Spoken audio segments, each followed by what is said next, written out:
use their stuff, or we can't upload our preferences or copy our preferences in because their stuff is rendering Maya preferences are locked. So we're going to go into Maya without loading our preferences. Typically, we want to do that whenever we can, just because it makes things easier. The only thing we have to be kind of cautious of is sometimes their preferences are going to be set to their projects. So whenever someone's preferences are there, we have to make sure that we overwrite their, set our project to our stuff so that we don't accidentally write into their folder, okay? So when you go into Maya, we're going to set the project to the stick animation. So we just go to File, Set Project. And you'll see here I'm in my 2510 folder because I couldn't overwrite my preferences. So I'm just going to go back to the D drive, find my stuff, and click on the stick. Oops, remember I have to go into the stick folder and click on it, and then hit Set. Okay? And then I'm just going to open up the file that we worked on last time just so we can get a view of what we worked on last time to see where we're going to go today. Should we open that same one as well? No, we're going to open up, we're going to start it from scratch again and build a new one. Okay? So we want to cover a couple of those things that we talked about before, just to kind of look at it to see what things we could do to kind of improve on this. So I'm going to go to Google, it pops up, and I'm going to go to the principles of animation. And again, this is something you want to keep in mind every animation you do, trying to see how many of these things apply to what you're doing and trying to fit those things in there. This isn't a definitive list. We don't have to include every single one of these, but some things in there we do want to include. So it's always good to be able to jump to this and kind of see what we have. Like for instance here, squash and stretch. In this example, we don't have any squashing and stretching that's happening in there. We might have some like appearance of it just by how they're moving, but there really is no squashing and stretching in this case. So in this case, we're not really using that kind of thing. Anticipation, let's look at this and see if we have any anticipation. In a way, we kind of do, because we're kind of anticipating what's going to happen to the next one and the next one based on what's happening at the bottom, okay? One thing we could do to add a little bit more realism to this bottom one is maybe if we had to kind of pull back a little bit more and then fling into it. Like if we had to kind of build up and then fling into the other side. So we could do something like that. But we don't have any right off the bat at the bottom. But we do get a little bit of the other side. The staging part of this. Now this is going to be an important one because how we set this thing up is going to dictate how it's read to the audience, okay? Because we want to find the best view for this. Now the best view for this, obviously, is not going to be here. You can't even see what's happening. You don't know what's going on in this animation. This is like probably the worst angle to see this thing from, maybe even above.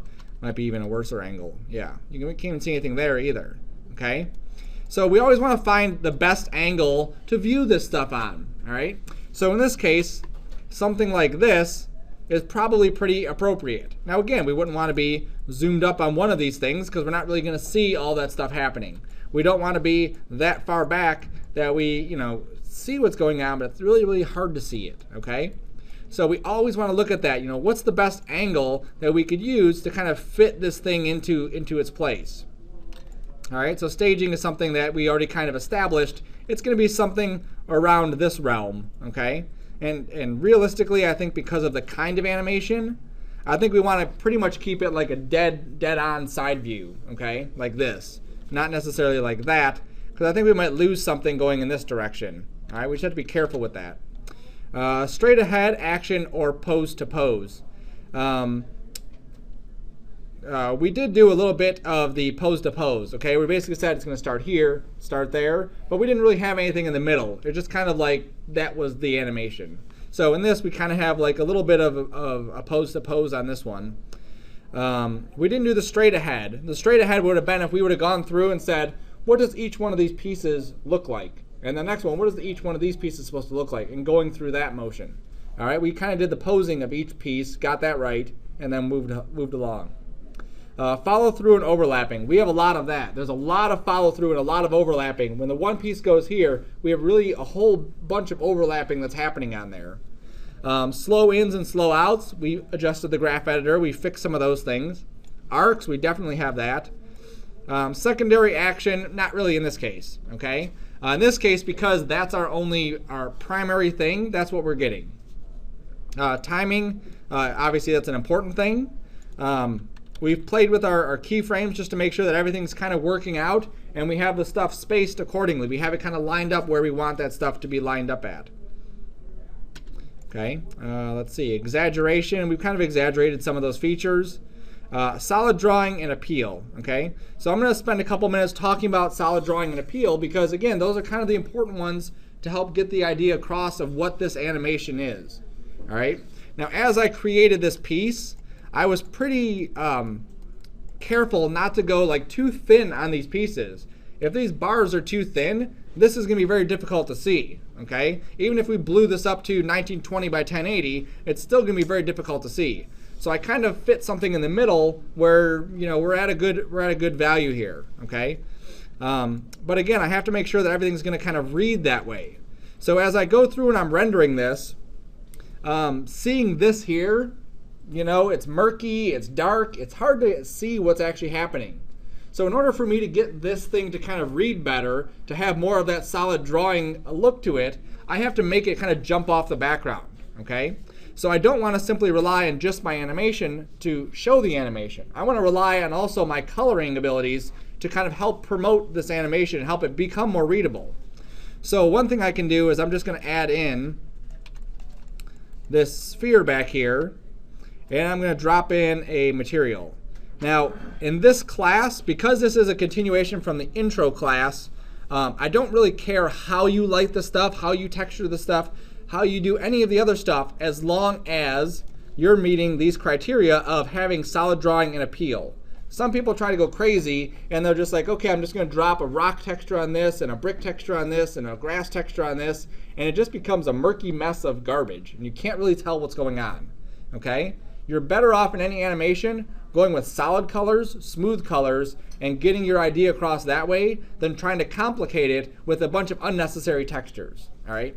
So I don't care what method you're going to use. I'm going to go with something very simple, just using the basic Maya shaders to get this across. Okay? And I'll even show some of the mental ray ones just so you get an idea of how we can make this even better looking. So on the background, I'm just going to assign this gray, and I'm going to make it white. Now I could also take this, I changed the color to white, so we'll see that when I render that the background is now white. But I could also pull the ambient color all the way up. And what we get is this bright white. Okay, so it's basically like a solid background white. And then what I can do is give this, give this a little bit more color. Now I can't select these things manually. You see that I can't select these because they're not selectable objects, because they're referenced right here. Okay, so I have to go to the outliner and grab them from here. Now I think, I could be wrong. I am wrong. I thought I assigned materials, but that was probably to my animated one. So what we have to do is I'm going to just open this up. Now I hold down Shift and I click, and that popped it open. Okay, and that expands everything. So what I'm going to do is I'm going to grab the hinges, and I'm just, yes, Shift click expands the entire hierarchy. I'm control clicking each hinge, and I'm going to assign a material to it. And again, I'm just going to use something basic for this one, just flat coloring. I'm just using Lambert's for everything. Okay. Now I want to be careful because, again, I could kind of ruin my animation with the colors that I choose. So I'm going to choose something that is dark enough to kind of stand up against the white.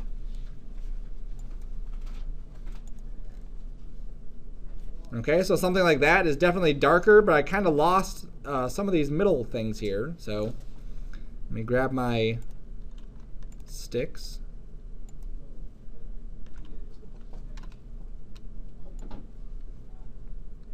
And I'm going to show you an issue that I'm going to have with this, is that now that I've assigned the other material to this, I'll just assign this yellow for, or red for now. Okay, you'll see that the whole thing is now red. Before it was whatever color it was, that yellowy color. Where'd that material go? There it is. Okay, the brown color. And now it's red and they're all red, okay? One of the things about animation is that there's a hierarchy to things, all right? So what happens is when I grabbed hinges here and I assigned a material to hinges, because this is on the top of my chain, it automatically assigns that material to everything below it, okay? So if I grab hinges, and I'm just going to label my brown one is going to be sticks, and my red one, click the red one, my red one is going to be hinges, okay? Whatever, hinges 4. Okay, so I'm going to click on hinges, and I'm just going to go through and assign hinges 4 to it. There we go. Then I'm going to go to sticks, and then I'm going to assign sticks to it. Okay, and then I'm going to go to hinges and assign hinges to that. Then I'm going to go to the next one and assign sticks. Oops.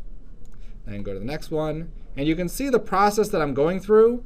And I want you to kind of go through this because it'll help you when you do your own animations to say there's a time where texturing is probably critical. After I've done all this character animation stuff, that's not the time to be texturing it. We really want to texture it before we do any rigging to it, okay? So some people leave it as an afterthought, but we really want to take that initiative to do it beforehand. So I want you just to go through the process just to see what a hassle this can be when we're doing this. Now the good thing is, though, that once I have materials assigned to these, it's very easy to go through and just recolor them, right? So there's my red and my brown. Okay, now it's still not reading very well, so let me go through and grab. That's my hinges. Let me grab the sticks one.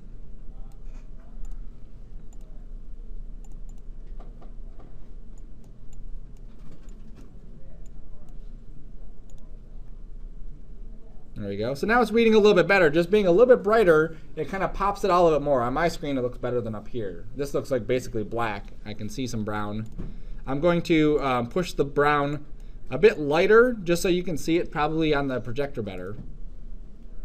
There we go. Yeah. All right. So you can see it up here. It's still better than it is up here.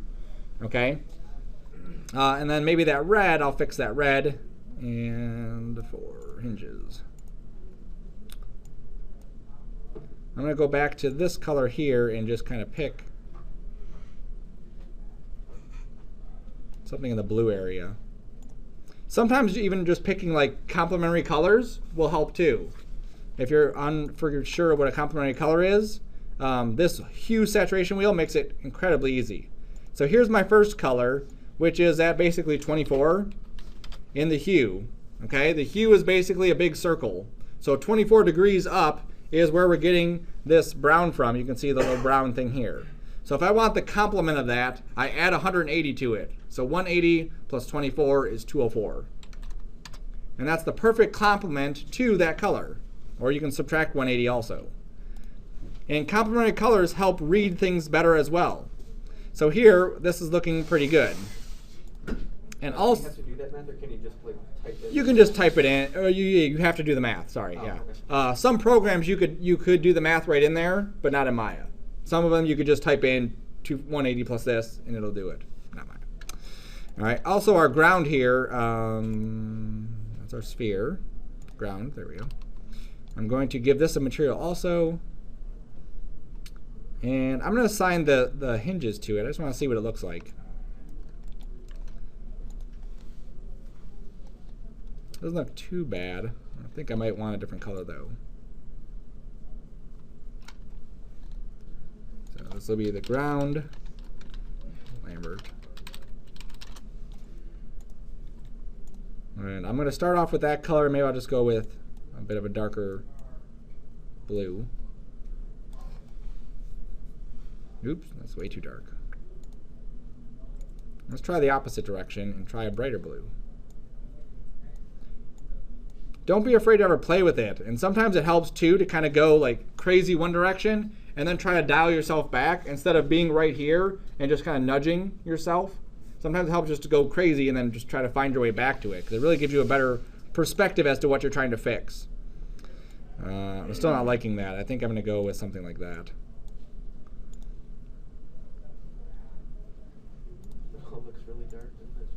Yeah. There's no light on the ground.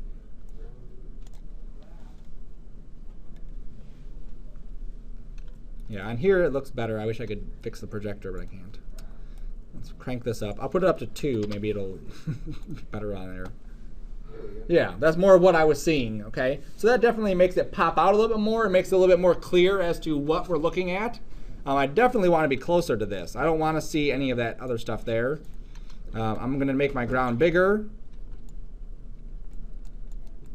I'm going to click my resolution gate, which is this blue circle, and kind of frame this up. And also kind of centering this too. Because this is kind of like, one of those symmetrical animations, I want to make sure that I'm centered. I don't want to be off to one side unless it serves some sort of purpose. There we go. And maybe even kind of zooming in a little bit more. A little bit more. There we go. All right, so it definitely helps it read a bit more than just kind of that gray on black background that we were looking at before, okay? And especially not having a bunch of textures kind of clouding what we're looking at. A light is definitely going to help in this scene, so let me just add a light. I'm going to bookmark this camera view, so I'm going to go to View, Predefine Bookmarks, Edit, and just say Camera Render, and hit Enter. So now if I mess this up, I can just go back to View, Bookmarks, Camera Render, take you right back there. Okay. So let's go to Light, Spotlight.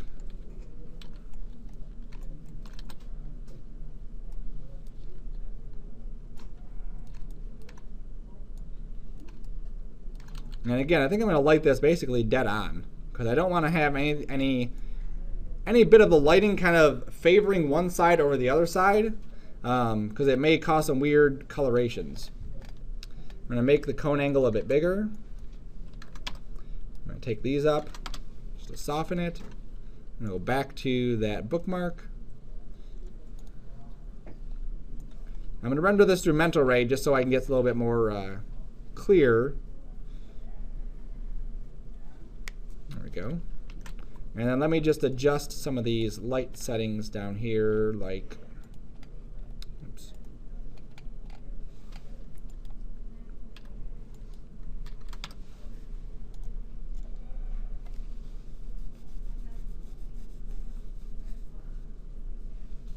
There we go. And then maybe this is a bit too harsh here. So I took my cone angle, bigger cone angle, took my drop-offs down a little bit because I'm getting basically like this is a bit darker than I want. I want that to stay brighter. So that should make that a little bit brighter because my cone angle is bigger. Also, I'm not getting as much darkness here. All right, that looks better. Okay. I'm going to boost my light intensity just again so you can see it on the projector.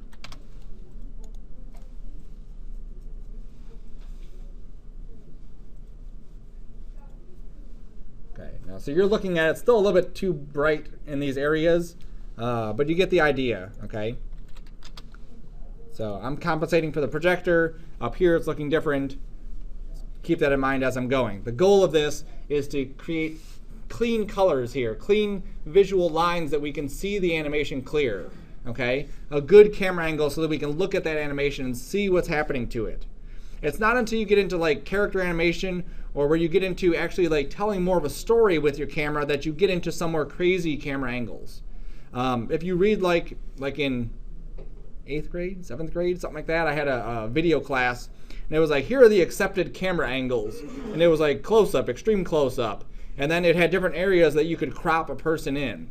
Okay? Now if you watch a movie with like Quentin Tarantino or Michael Bay, you'll see that they kind of break the rules on a lot of those things, but they're doing it for a specific reason, okay? So don't do those things unless it's for a specific reason. Stick with the basics of, I'm showing off this animation, and then try to get into something that's a little bit more crazy or cool looking, all right? So as far as camera angles go, as far as coloring goes, I'm kind of set with that. So I'm going to go to my render settings, and I use Mental Ray for mostly the motion blur is much nicer in Mental Ray than it is in Maya. So I'm going to give this a name. I'm going to say stick animation underscore no mobile. blur, no mo blur, or you can put no mo. Frame animation extension, we're doing name.number.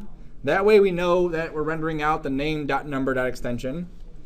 Our end frame is going to be whatever our end frame is. I think on here it's 120, yes. Okay, and this is going to be different. Whatever yours ends up being, yours is going to end up being. When you do the bouncing ball, when you do your actual stick animation you're going to be turning in, it might be 160 frames. It might be 100 frames, okay? So don't stick to these specific numbers. Use them as a starting point, use them as a reference, and that's it, okay? You're free to kind of wiggle around this realm as long as you're meeting the criteria of it. Perspective view, HD 540, okay? So we're rendering this out at 960 by 540. Quality, I'm going to take my quality up to 1. And here's the motion blur. So right now it's off, so that when I hit render, we get basically what we just had a few minutes ago, okay? Nothing fancy, just our stick. So I want the motion blur and I want the no motion blur turned in on these first 3 assignments, okay? So the stick animation, your bouncing ball, and your ball on track will all have 2 videos you're turning in, all right? One of them is going to be the no motion blur, the other one's going to be with motion blur. The with motion blur is much nicer looking, much more appealing. Everything has motion blur when you look at it on video, okay? In CG, it looks very CG if you don't have motion blur on things. But I use that as kind of like a grading reference, okay? So I use that and say, you know, what's happening here in the motion blur one that looks kind of funny? Then I can jump back to the one that doesn't have motion blur and see what's doing it in there, okay? So this one's no motion blur, so I'm happy with the settings. So I would just go through and do my render batch render. Hit batch render, and then away it would go, and it would go through and render out all of my frames. And then we drop that into After Effects. And then I would come back after that's done, I would turn motion blur on. Now there's 2 kinds of motion blur. One is no deformation, one is full. So if I have a character and they have a lot of facial movements where their skin is like deforming, or I have a bouncing ball that's like deforming itself, or I have a fish and he's kind of like wiggling his tail, whatever it is, that would be a full deformation, okay? Meaning that the actual vertices, the actual points on the surface are moving around and I want to motion blur that.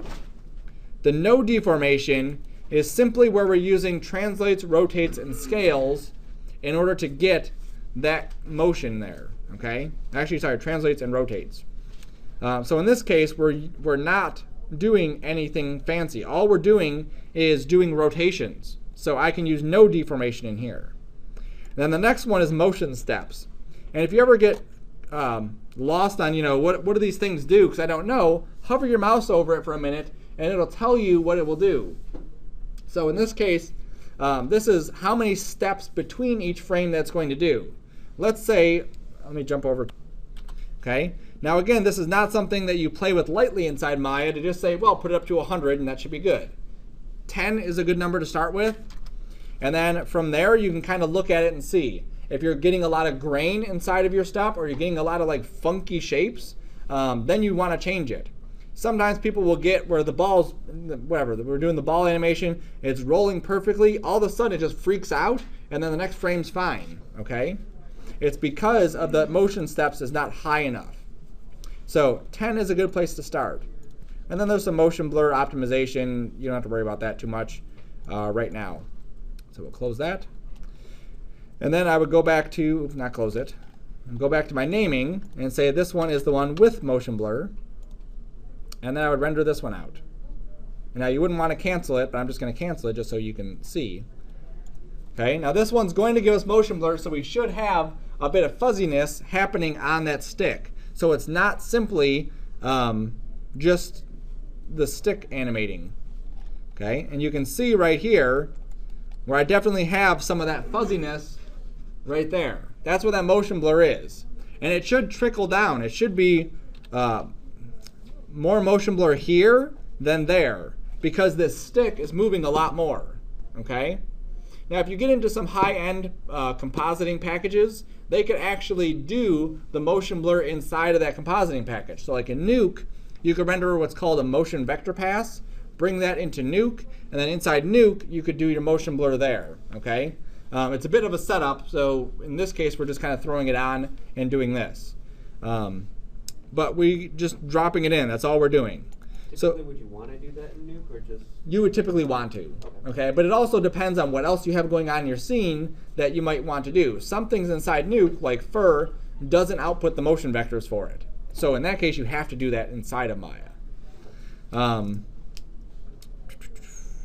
So that would cover the solid drawing, and then it would also cover the appeal that's inside here, okay? So once these things are rendered out, we're going to be looking at having something that looks more like what we looked at before. Nope, work. Stick for animation.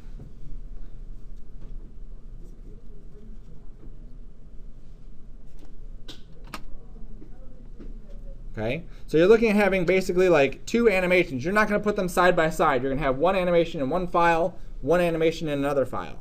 All your files should be labeled with your name, with what the assignment is, as much description as possible. Your file should be stick, I don't care what you name it, stick, last name, no motion blur or motion blur, somewhere in there. Okay, as long as I can, anyone, not just me, anyone can look at that and see what it is I'm going to see when I open up that file. Okay. And if you're unsure about the After Effects process, or you want to go with more, rendering stuff, this quit. Apparently it did. If you want to know more rendering stuff, then we can look up more rendering stuff, or we can work on you. Obviously, we're at different levels. Some people are on this is their last class they're taking. Some people this is their second class. So we're all at different levels here. So don't be afraid to ask questions about, I'm really unsure of how to do this specific task, or I'm not really comfortable with render settings or setting projects or whatever it is. Feel free to ask. Okay. Now, just a quick thing, just to kind of show that other stuff that I could add to this, like Final Gather. Let me turn my motion blur off for this, just so it doesn't take terribly too long. I could also go through, let's see, this, and I'm just going to assign a Mia to it. Now, I'm not going to worry about, in this case, I'm not going to worry about linear workflow. Oops, hinges.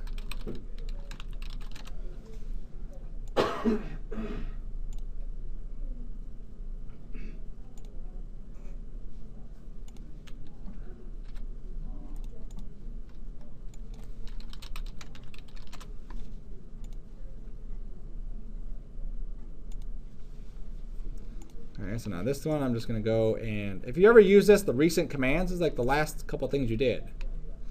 So I have to go and assign it first. So let me go to existing and say hinges Mia. Go to the sticks. Sticks Mia. So now when I go to the next one, under recent commands, here they are. And I can actually just pop that off and say hinges, hinges, sticks, sticks, hinges, hinges, sticks, sticks. Voila. And I missed something. Let's see, sticks. Sticks. Hinges, hinges.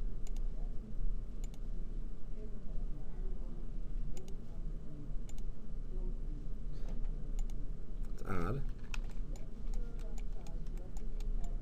See, that's that, yes. It's a hinge. Stick. There it goes. Hinge. Hinge. Stick. Stick.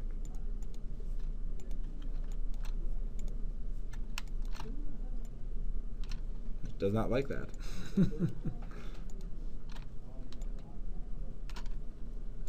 All right. So whatever that was, okay. So now this is going to really be blown out because we're using Final Gather, and we're using Mental Ray, and this big white sphere that's out here now is actually illuminating the scene. Okay, it's actually emitting light into the scene because I have the ambient light kicked up on it. So I'm going to turn that down. And actually, I'll assign this as a Mia as well. White BG.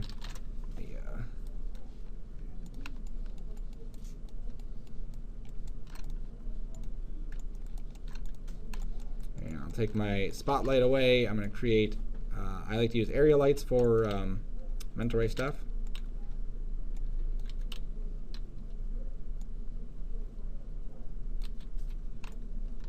There we go. And I'm just going to go through and set up some of these parameters here. I don't even know if I want to use that. Let's turn that off. Mental ray, use light shape, rectangle, good. If you're in the modeling class also, I have the videos on just doing mental ray stuff and final gather stuff. And my ground still needs to have a Mia attached to it.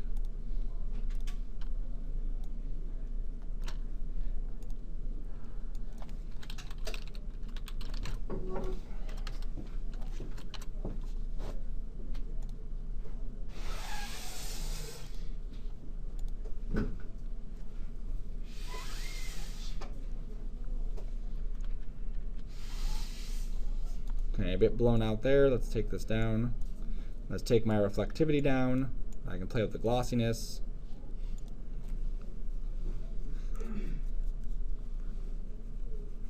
And it's not going to be, you know, in a quick amount of time, it's not going to be anything crazy. But I think Final Gather is really going to give you a little bit cleaner look, a little bit nicer. You get a little bit more bounce light. You just have to play with more of these settings because obviously right here it's just blowing it out crazy. Your background's still really, really bright. Yeah. And the background, I think I need to take that reflectivity off, take the glossiness down. But I mean this, here it looks really nice, especially how it's hitting here and how this is kind of spreading out. So like I said, I'm not going to be too concerned about if you're using Mental Ray, if you're using Maya software. I just want to see that the product, the end product, is going to look good. If you look at any of these things from Animation Mentors, this here is so clean, so nice. That's something you could show off in your demo reel, okay? Stuff that you see in some of these is just way too dark, and some of the simple things that could help improve it are just not in there. So I want you to not be afraid to, you know, look at something and say, I'm not really caring how this is looking, I want to fix it. I mean, you can tell right here, this is just the, I can't up there. You can't see it. AV controls, let's take the brightness up, take the contrast up. You can kind of see it there now, okay? There's a lot of banding going on here because the render settings were just too low, and then they recompressed that file again. But you know, you kind of have to go with what you have. These things here, you can see how faceted these things are going around here. Be able to look at that kind of stuff and say, you know what, I don't want that to be faceted. That shouldn't be faceted. At this student's level, there should have been bevels or fillets around the edges of this. You know, something so it's catching some of that highlight there. Not just, here's a pipe, there's a pipe. You know, obviously it doesn't add to the animation, but it definitely takes away from it, okay? Having those things, those little things in there that are gonna help make it look a little bit more professional. Also, just a fun fact, when he did the background originally, he didn't even notice, but it was flipped. So all the question marks were backwards, okay? You have to pay attention to that stuff. You have to be able to look at your animation all the way down to that tiny keyframe at frame 1 to 2 and see what it's doing there. And then you have to be able to look way back and see how is everything kind of looking together. Is anything in here taking away from it, or is anything that I can do to add to it? And if you look at this one, again, we have like the light color on the light here, and then we have this big hard spotlight right there. Okay. Where was the other one at?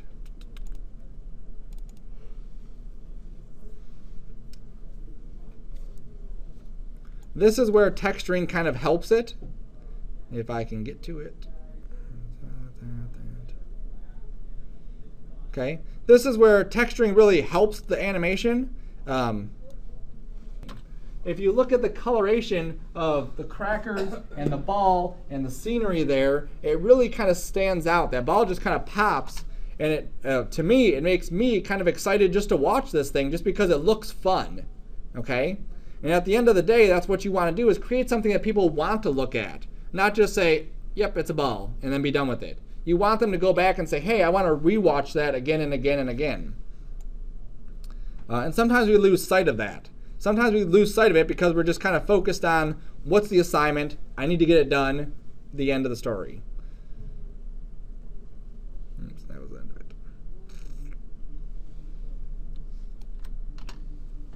So let's watch that little one again. Okay, and again, the animation isn't the best animation, but it definitely gets made up for by the rendering quality on this, the time spent, and just the kind of the excitement of it. You'll see that over and over and over again in some of these. Okay, so I don't want you thinking that we have to, spend hours and hours and hours doing this, but there's definitely a time and a place to kind of set some of this stuff up. Here, again, putting an image on the background just to have an image on the background, and then you have these shadows there. You can't drop a picture of grass on a plane and it be grass, okay? You have to actually create grass if you want grass. You can't drop a picture of pipes on the background and people are going to think it's pipes. You have to create those pipes if you want them, okay? So here, this animation could have been 10 times better with a nicer background, with something that would make it stand out a bit more, okay? So as we're going forward in a lot of these assignments, I don't want you to think that we're just kind of like, animation's done, slap some textures on it, slap some lights on it, render it out, and we're good. See, even there, the lights are just too harsh. There's a picture of grass. There's a floating fence. These bricks don't really make sense there. Like, why would you have just like a patch of bricks there? Okay? Now, I'm not saying you have to do, if you're going to do this, and that you have to model out, stone paths or anything. If you don't have time to model stone paths, don't. Look how simple. It took me 5 minutes to set this thing up. Okay? It can take you 5 minutes to set something like that up that's going to read a lot better, that's going to look a lot better than something like this. You may have spent 2 days working on this. I don't know. But this isn't acceptable. This is something that's more acceptable. This is getting your point across of what you're trying to show. This is showing off inadequacy in lighting, inadequacy in texturing. And then, oh yeah, there's also a ball bouncing in there. Okay? Now, I'm not ripping on him. It's just that's the way it is. Okay? And that's what people are going to see when they look at your demo reel.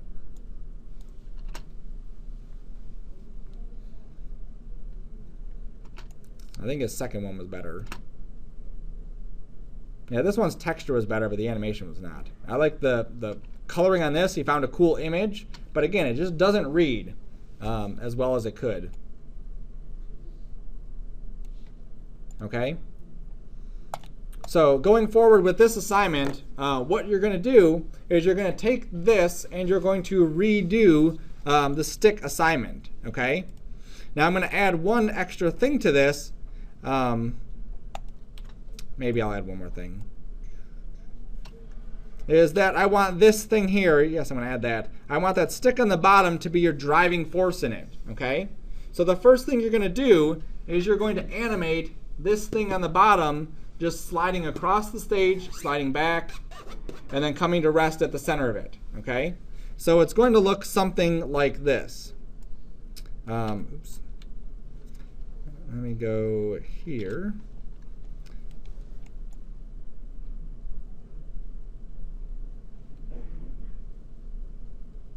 There.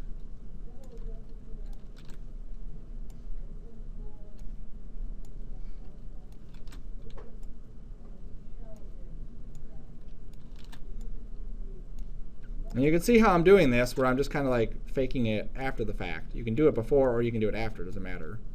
Well, we'll find out if it matters. And you can see again, I'm just kind of eyeballing it to see what it's doing. To watch the movement of that and see where should this thing be at this point? Where should it be at that point? And we'll just zero it out. And then we'll take a look at it and see. Okay? Not really the animation I want. I don't want it to slow down, so I'm going to go into my graph editor, and I'm just going to make these guys here linear. Okay? But then I'm going to say, okay, well, I don't want all of them to be linear. Okay? when it moves, when it accelerates, I want that to be eased out, okay? And then when it hits the corner, I want that to just stop. So I'm going to grab, oops, all of these ones that are on the right side. And I'm just going to, oops. Now I'm doing this just kind of after the fact. Your best bet is to kind of do these before you get into the rest of it. Is to do this kind of first, get that animation of this thing kind of sliding across the floor first.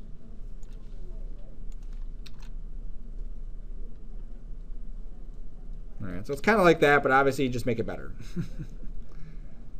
Okay, so your first thing is to animate this thing just kind of going and then coming to rest. Get that motion right. Make sure that that motion looks right.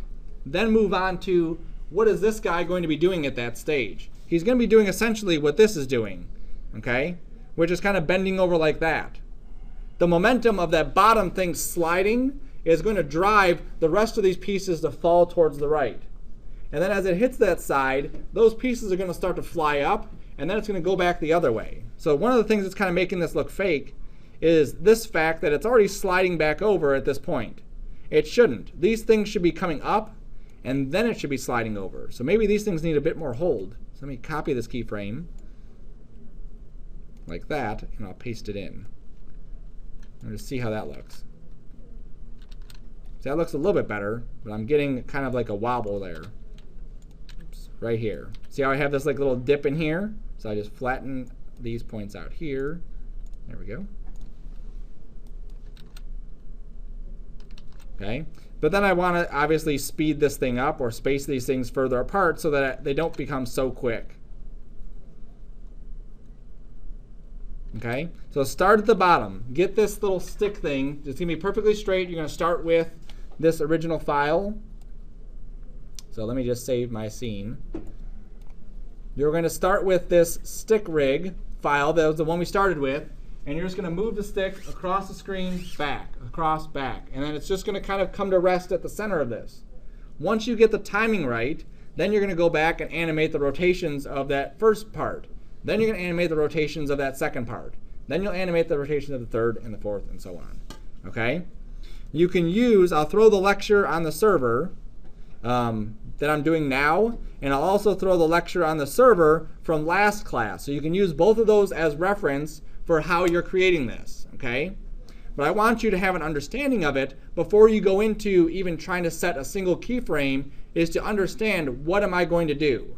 I don't want you to watch my video and say he's putting a keyframe at 5, I'm going to put a keyframe at 5. He's putting one at 20, I'm going to put one at 20. Break it down, even if it means grabbing a piece of paper and kind of drawing out what you think those poses are going to be or what you think it's going to look like at these intervals. Write those things down. So inside the 2540 on the server, I'm going to have a new folder called Lectures. And in here, I'm going to have a folder called Stick Lectures.